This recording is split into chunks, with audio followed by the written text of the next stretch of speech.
հավատա եւ Աստծո փառքը կտեսնես։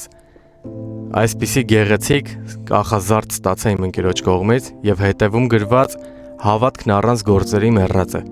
Այս երկուսը իրարից բաժանել չի լինի։ Մի աստվածաշնչյան դեպք, երբ որ Ղազարոսը մեռելներից հարություն առավ Հիսուս Քրիստոսի կողմից, մինչև հարություն առնելը մի քանի էտապ եղավ իր քույրերի կողմից, Ղազարոսի քույրերի կողմից։ Երբ որ քույրերից մեկը ասաց, որ 4 օրվա մեռել է, այսինքն հնարավոր չի լինի։ Հիսուսը այդտեղ ասաց. ես քեզ չասեցի հավատա եւ Աստծո փառքը կտեսնես։ Եվ հետաքրքիր մի բան, որն է հավատքի գործը,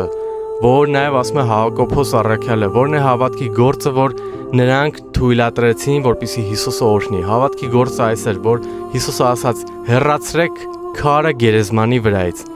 Դա մի հավատքի քայլ էր, որ դու սպասելով հրաշքի ինչ որ մի քայլ ես անում, ինչ որ մի փոքրիկ քայլ, ինչ որ մի բան ես անում, որպեսզի պատճառ տաս, որ Հիսուս Քրիստոսը անի իր այդ հրաշքը։ Փնտրիր քո քայլը, քո հավատքի քայլը, քո հրաշքի համար։ Եթե գտնես քո հավատքի քայլը եւ դա անես, ապա իմացիր հրաշքը անխուսափելի է եւ Աստված կանի իր հրաշքը։ Աստված օրհնի քեզ։